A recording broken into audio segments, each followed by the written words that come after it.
Shalom jemaat yang dikasihi Tuhan, kita bersyukur pada hari ini kita bisa berjumpa bersama dalam persekutuan tengah minggu kita. Karena itu mari kita mulai persekutuan ini dengan bersama-sama bersatu dalam doa. Bapa dalam surga, kami sungguh bersyukur kepada Engkau Tuhan. Sore hari ini setelah menjalani semua kesibukan kami boleh ada dalam hadirat Tuhan di rumah kami masing-masing dimanapun kami berada. Kami percaya Tuhan ada bersama kami. Dan karena itu kami rindu Allah Roh Kudus yang berdiam dalam hati dan pikiran kami. Supaya persekutuan kami sore hari ini sungguh-sungguh menjadi persekutuan yang indah. Pribadi demi pribadi datang kepada Tuhan dan menyembah Tuhan. Di dalam nama Tuhan Yesus kami berdoa. Amin. Saudara, terkadang Tuhan itu seakan membiarkan kita berjalan sendiri dalam kehidupan kita. Tetapi kenyataannya kita tidak sendiri dan Tuhan tidak pernah membiarkan kita sendiri karena Dia selalu ada sekalipun Dia tak nampak.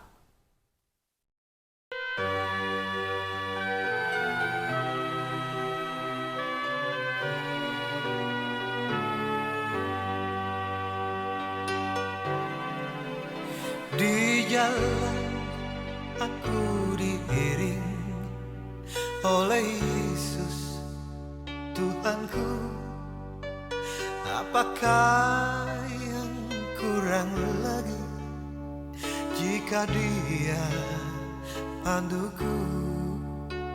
Diberi damai surgawi asal imanku teguh, suka duka dipakainya untuk kebaikan.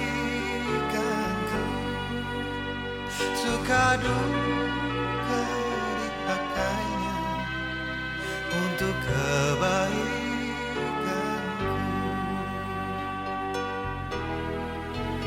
Di jalan yang berliku dihiburnya hatiku, bila tiba pencobaan dikuatkan imanku.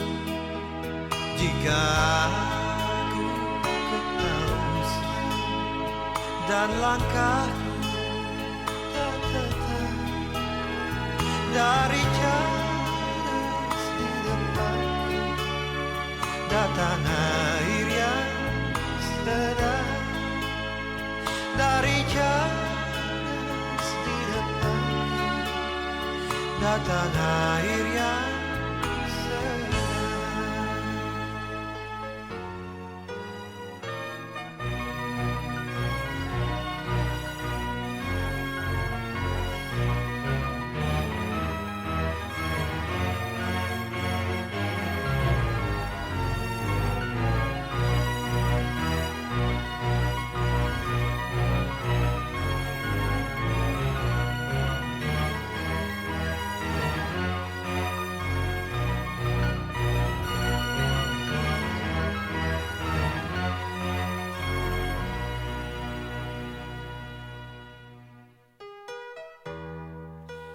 di jalan aku diiringi oleh Yesus Tuhanku.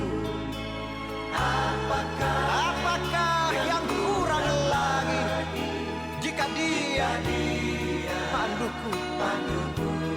Diberi damai surgawi asal imanku teguh, suka duka dipakainya untuk kebaikanku.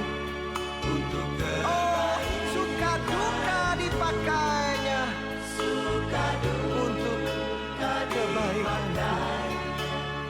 untuk kebaikanku.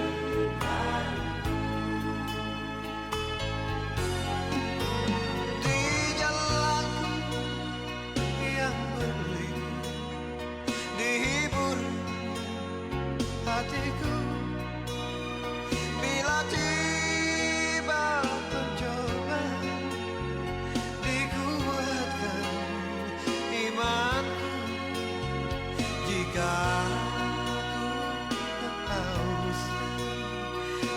langkahku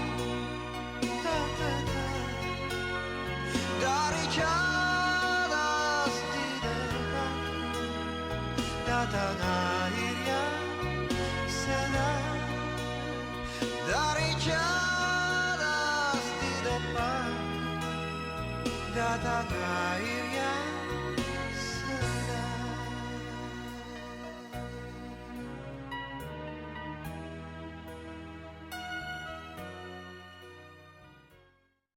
Saudara, mari kita akan persiapkan hati kita untuk mendengarkan firman Tuhan. Karena itu sekali lagi kita tundukkan kepala dan kita berdoa.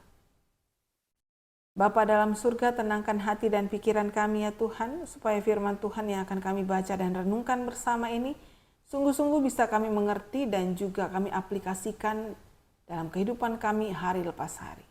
Terpuji nama Tuhan, di dalam nama Tuhan Yesus kami berdoa. Amin. Baik saudara, kita akan sama-sama membuka bagian firman Tuhan. Hari ini kita akan membuka dari Yunus pasal yang kedua. Kita akan baca ayat 1 hingga ayat yang ke-10. Saudara, tema kita pada sore ini adalah bertekun dalam kesunyian. Pernah nggak sih Bapak Ibu Saudara dan saya itu mengalami kesunyian dalam hidup? Sunyi bukan karena suasananya yang sunyi, tetapi sekalipun berada di tengah-tengah keramaian, tetap merasakan kesepian dan kesunyian itu. Kenapa? Karena kita merasa Tuhan tidak ada bersama saya. Tuhan tidak ada di pihak saya. Dan aku tidak tahu mau melangkah kemana karena tidak ada satu petunjuk pun dari Tuhan. Saudara, Yunus mungkin pernah merasakan hal yang serupa ketika dia ada dalam perut ikan itu. Kita baca bersama-sama bagian ini. Yunus pasal 2 ayat 1 sampai dengan ayat yang ke-10. Demikianlah firman Tuhan. Saya bacakan bagian firman Tuhan ini sesuai dengan Alkitab terjemahan baru. Mungkin ada beberapa kata yang berbeda dengan Alkitab Bapak Ibu sekalian, tetapi tetap maknanya itu adalah sama. Doa Yunus di perut ikan. Yunus berdoa kepada Tuhan Allahnya dari dalam perut ikan itu, katanya, dalam kesusahanku aku berseru kepada Tuhan dan ia menjawab aku. Dari dalam dunia orang mati aku berteriak dan engkau mendengarkan suaraku. Telah kau lemparkan aku ke tempat yang dalam, ke pusat lautan. Arus air mengepung aku, segala gelora dan gelombangmu menghempaskan aku. Ayat yang keempat, lalu aku berkata, aku telah tersingkir dari hadapan matamu, mungkinkah aku memandang lagi baitmu yang kudus? Segala air telah mengepung aku, mengancam nyawaku. Samudra dalam meliputi aku, rumput laut membelit kepalaku. Ke dasar gunung-gunung aku turun, tenggelam ke dasar bumi. Pintunya terpalang di belakangku selama-lamanya. Ketika itulah engkau mengangkat nyawaku dari dalam liang kubur, ya Tuhan Allahku. Ketika jiwaku letih lesu, teringatlah aku kepada Tuhan. Dan sampailah doaku kepadamu, ke bait-Mu yang kudus. Mereka yang berpegang pada berhala yang sia-sia meninggalkan kasih setiamu terhadap mereka. Tetapi aku dengan ucapan syukur akan persembahkan kurban kepadamu. Apa yang kunazarkan akan kubayar, dari Tuhanlah keselamatan. Demikianlah pembacaan firman Tuhan kita. Yang berbahagia adalah setiap kita yang membaca, merenungkan, dan melakukan firman Tuhan dalam hidup kita. Saudara dikasih Tuhan. Tentunya saudara ingat cerita tentang Yunus, saudara. Kalau saudara baca pasal 1 di situ ada satu skenario, ada satu bagian di mana Tuhan Allah memberikan firman kepada Yunus sebagai pembuka dari kitab ini supaya dia pergi ke Niniwe memberitakan firman Tuhan di sana. Tetapi Yunus bersikeras, dia tidak menjawab Tuhan dia hanya berdiam diri, dan kemudian dikatakan di dalam ayat yang ketiga, Yunus bersiap untuk melarikan diri ke Tarsis. Kenapa dia melarikan diri, saudara? Saudara, karena dia tidak suka dengan orang-orang Niniwe. Dia tidak ingin orang-orang Niniwe itu mendapatkan anugerah Tuhan dan bertobat dari kesalahan mereka. Dia tidak ingin orang Niniwe itu memperoleh pengampunan dari Tuhan, karena Niniwe itu terlalu jahat menurut dia. Lagi pula Yunus dengan statusnya sebagai nabi Tuhan, dia mengenal firman Tuhan, dia mengenal nubuat Tuhan, bahwa Niniwe itu kelak akan menjadi satu bangsa yang besar yang justru akan menyerang Israel, menindasnya, dan menjadikan mereka budak bagi bangsa itu. Saudara dikasih Tuhan, karena itu dengan segala pemikirannya sebagai manusia, Yunus bertekad untuk tidak melakukan firman Tuhan. Dia lari. Kalau Niniwe itu sebelah sini, saudara, Tarsis itu sebelah sana. Jadi jelas bertolak belakang. Apa dia nggak tahu bahwa Tuhan itu bisa melihat kemanapun dia pergi? Tahu, saudara. Dia seorang nabi, dia kenal Tuhan, dia rajin belajar firman Tuhan, tapi dia sengaja melakukannya, saudara. Dia tahu dia nggak akan bisa lari, tapi dia berusaha lari. Kadang-kadang begitu manusia, saudara. Ketika Tuhan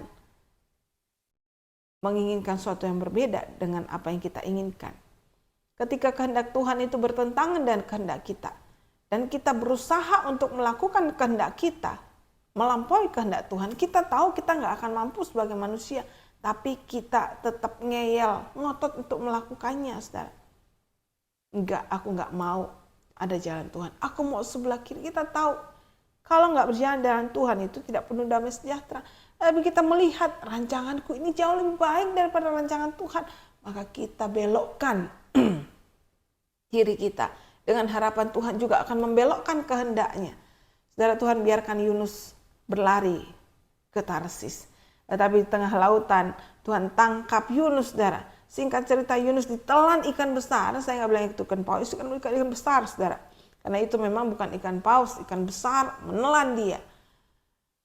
Dan dia ada di sana selama 3 hari dan 3 malam.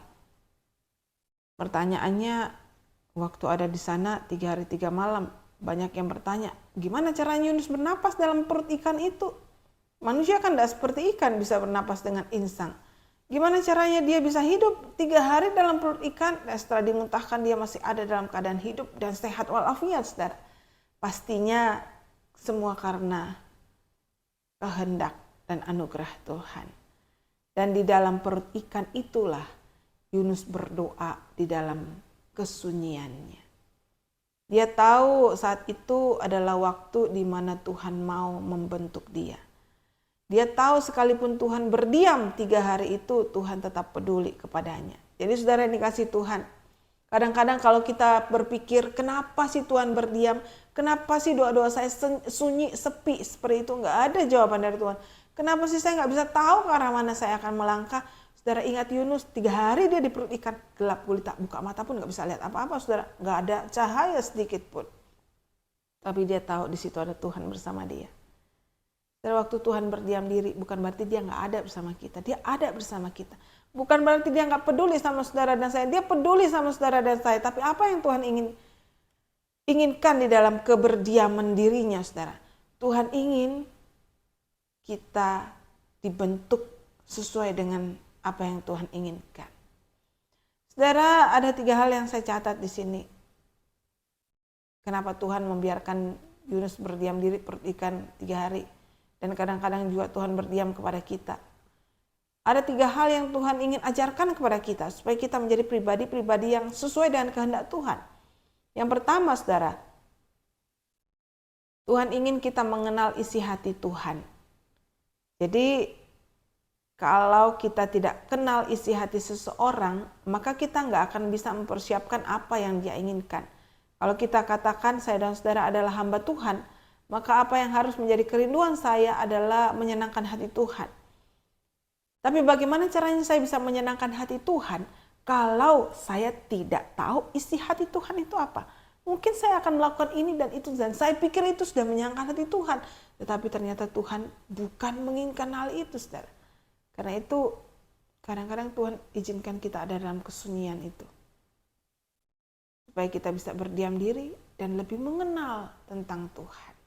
Satu ketika, saudara, ada seorang pemuda itu, dia depresi, saudara, dia putus asa. Dia baru aja dipecat, saudara, dari pekerjaannya. Kalau dipecat, kemudian orang rumah dia itu mulai mempersalahkan dia. Lalu kemudian bukan hanya itu, kekasih hatinya yang sudah lama mereka menjalin hubungan dan bahkan mungkin akan menuju kepada pernikahan, memutuskan dia karena merasa dia sudah tidak punya harapan, tidak bisa cari kerjaan. Maka dia protes sama Tuhan, dia berdoa sama Tuhan, dia merasa Tuhan tidak jawab dia, aku sepi, aku sunyi seperti ini, tidak ada orang peduli sama saya. Dia datang kepada Bapak Pendetanya, saudara, sambil dengan emosi yang meluap-luap, gedor-gedor pintu rumah Pak Pendeta. Pak Pendeta, bukakan saya pintu, saya mau bertanya. Bukankah saya ini seorang yang aktif di gereja?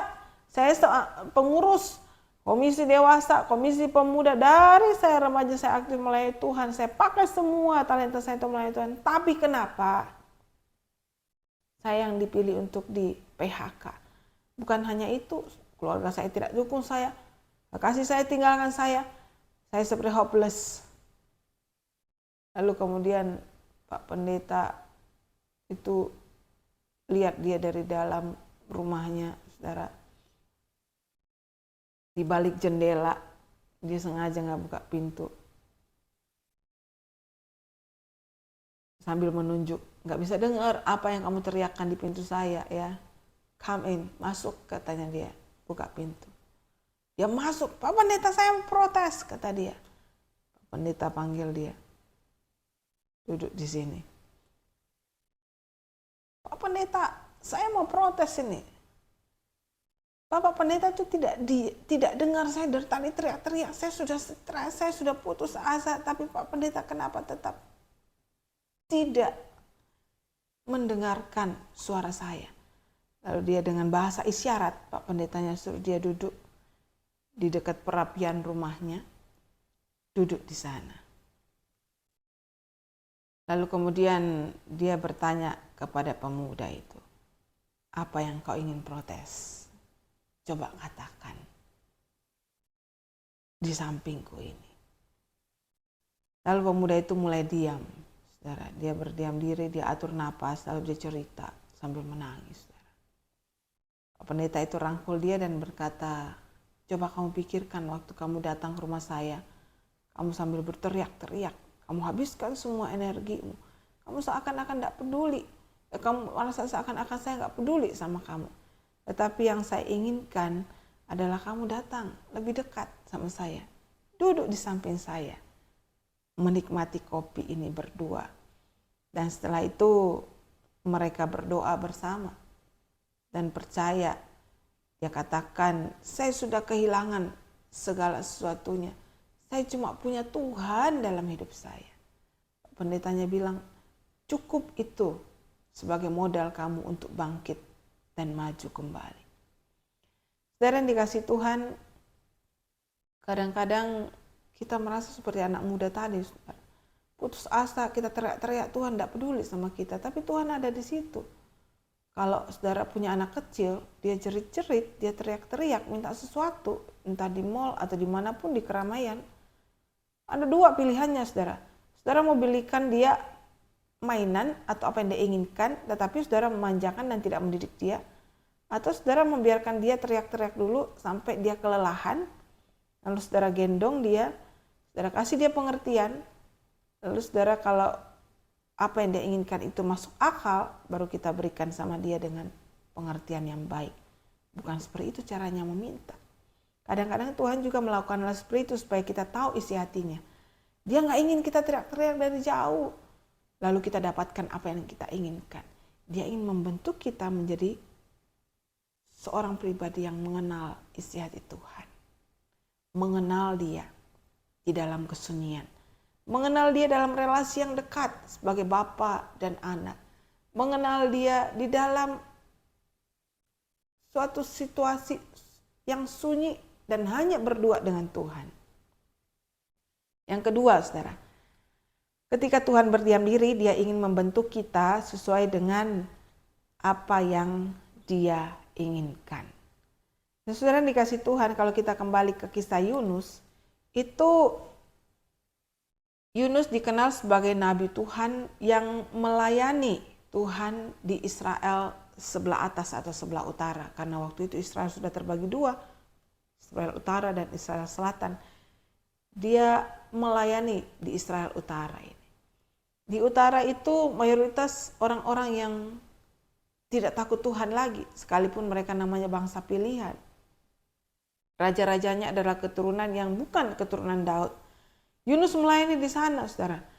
Sebagai nabi Tuhan, dia punya tugas untuk memberitakan firman Tuhan kepada umat Israel supaya mereka selalu kembali ke jalan yang benar.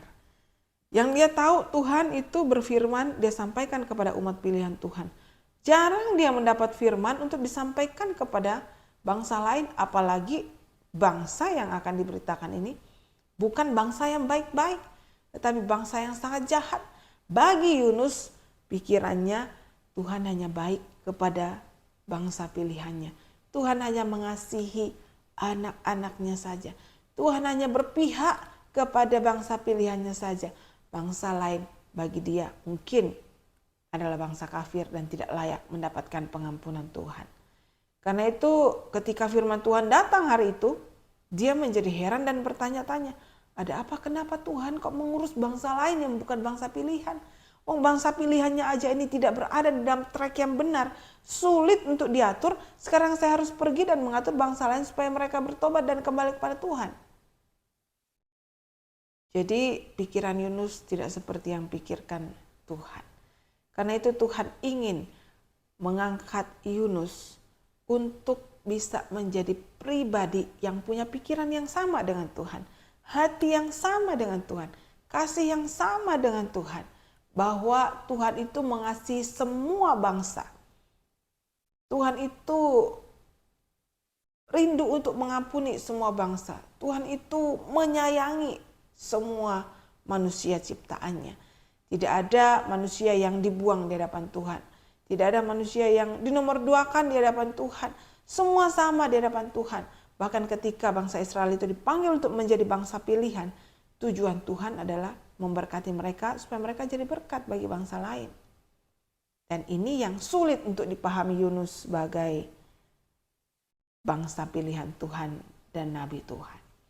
Karena itu Tuhan bentuk dia. Pembentukannya tidak main-main, saudara. Pembentukannya itu di dalam perut ikan 3 hari 3 malam. Yang menjadi perenungan saya adalah bagaimana Yunus bisa hidup 3 hari 3 malam di sana, saudara. Dan keluar dengan hidup-hidup. Saudara, lalu kemudian saya baca dalam pasal 2 ayat yang ke-10 ini berbunyi demikian. Kemudian berfirmanlah Tuhan kepada ikan itu. Lalu Yunus dimuntahkannya ke darat. Jadi seperti saya katakan tadi di depan, sebelum ini saudara, bahwa memang Yunus ditelan ikan besar itu atas perintah Tuhan. Dan dia ada di sana, Tuhan melindungi dia, Tuhan menjaga dia sehingga masih tetap bernapas, masih tetap hidup. Nah, saudara, saya tertarik itu adalah kata berfirman. Di dalam ayat 1, pasal 1 juga dikatakan datanglah firman Tuhan kepada Yunus dan menyuruh dia pergi ke Niniwe dan lain sebagainya. Tetapi Yunus pergi justru ke Tarsis. Sekarang firman Tuhan itu karena Yunus tidak taat datang kepada seekor ikan besar. Saudara, Yunus yang punya akal budi yang jauh lebih tinggi dari ikan besar itu justru melakukan hal yang tidak berkenan. Hal yang sebaliknya dari firman Tuhan. Tidak mau taat kepada Tuhan. Tetapi ikan besar ini ketika Tuhan berfirman kepadanya justru melakukan apa yang Tuhan inginkan. Jadi menurut pemikiran saya ikan besar justru lebih taat daripada Yunus, saudara. Tetapi Tuhan memakai ketaatan ikan besar ini juga untuk membuat Yunus kembali taat. Memikirkan apa yang Tuhan pikirkan. Melakukan apa yang Tuhan ingin lakukan melalui diri Yunus. Waktu Tuhan berfirman kepada ikan itu, lalu Yunus dimuntahkan dalam keadaan hidup-hidup. Nah, saudara yang dikasih Tuhan 3 hari 3 malam dalam perut ikan itu sekolah kehidupan yang tidak menyenangkan untuk Yunus. Sehingga dia berkata dalam kesusahanku aku berseru kepada Tuhan. Tidak menjawab aku, Tuhan sudah melemparkan aku ke dunia orang mati. Dia tahu ini kesalahan dia yang terbesar karena tidak taat. Tuhan berdiam diri memang kadang-kadang karena kita gak taat. Kasih tahu gak mau dengar, kasih tahu tetap melakukan hal yang salah. Maka Tuhan berdiam diri. Sampai kita benar-benar ada dalam kesunyian itu dan kita sadar, oh iya. Saya harus melakukan apa yang Tuhan inginkan supaya hidup saya selamat.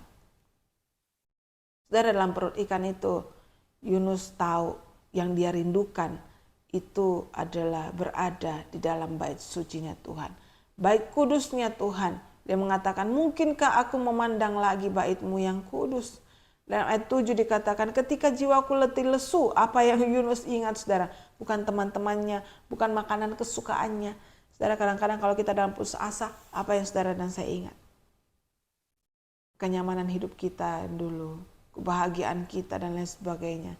Tetapi Yunus berbeda saudara, ketika dia sudah sampai pada perenungannya, inti daripada perenungan hidupnya, dia tahu bahwa ketika jiwaku letih lesu, yang teringat satu-satunya adalah Tuhan. Teringatlah aku kepada Tuhan. Dan apa? Sampailah doaku kepadamu. Saudara dikasih Tuhan, waktu Tuhan berdiam diri, Tuhan ingin membentuk kita. Seperti apa? Seperti yang Tuhan inginkan. Karena itu tetap setia dalam kesunyian itu. Tetap setia dalam kesepian itu. Yakin Tuhan ada bersama kita. Yang ketiga, yang terakhir saudara. Waktu Tuhan berdiam diri, Tuhan mempersiapkan satu karya yang besar.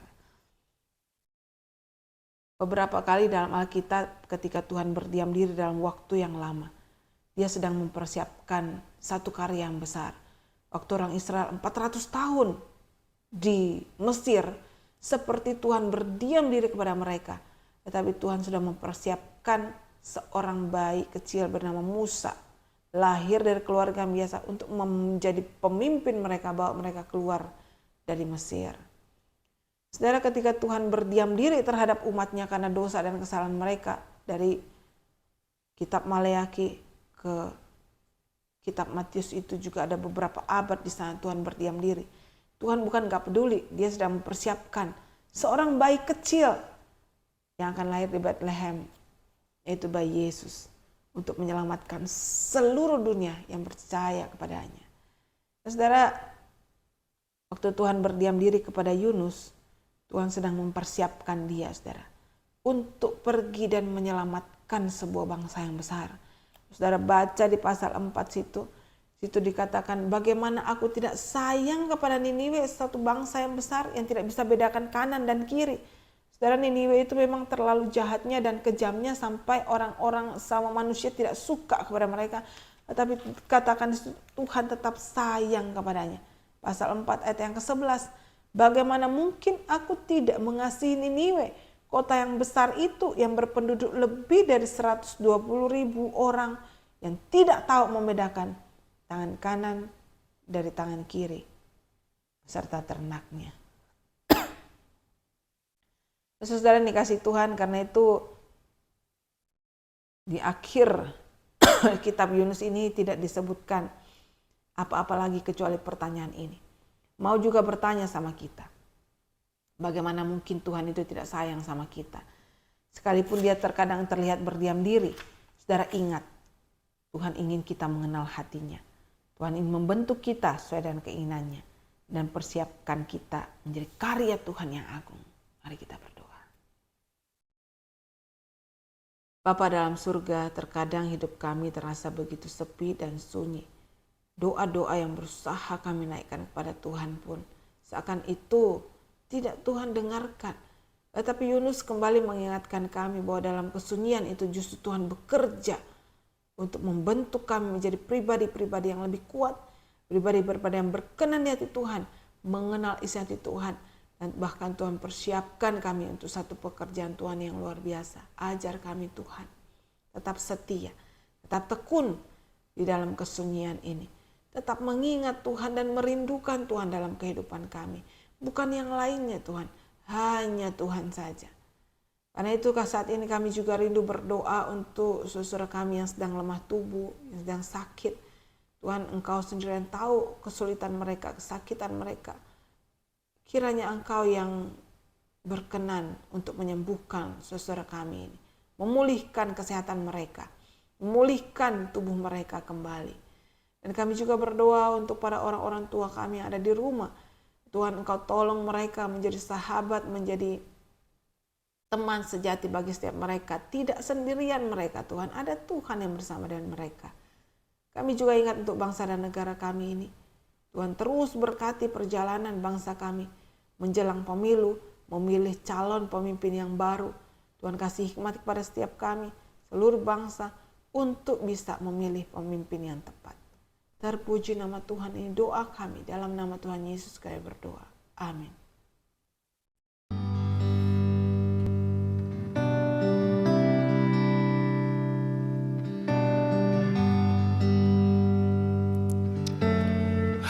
hanya Kau tempatku berlindung, hanya Engkau laguku dan kekuatanku.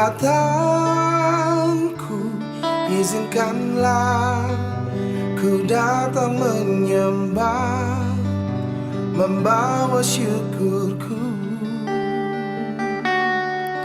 Oh, hanya Kau tempatku berlindung,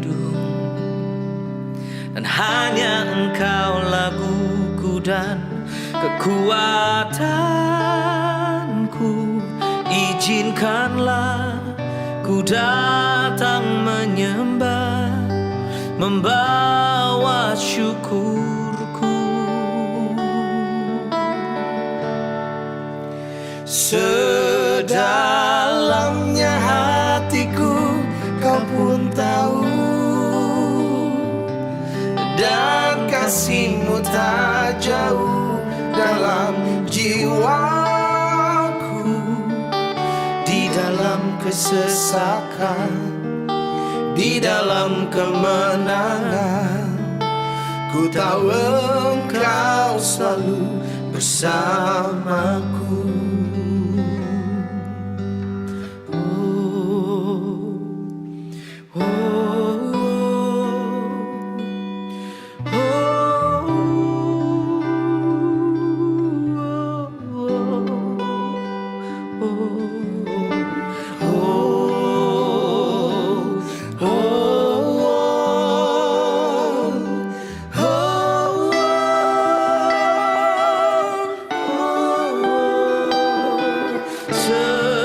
Sedalamnya hatiku Kau pun tahu, dan kasih-Mu tak jauh dalam jiwaku. Di dalam kesesakan, di dalam kemenangan, ku tahu Engkau selalu bersamaku. Sedalamnya hatiku Kau pun tahu, oh, dan kasih-Mu tak jauh dalam jiwaku. Di dalam kesesakan, di dalam kemenangan, ku tahu Engkau selalu bersamaku. Oh, di dalam kesesakan, di dalam kemenangan, ku tahu Engkau selalu bersamaku. Oh, di dalam kesesakan, di dalam kemenangan, ku tahu Engkau selalu bersamaku.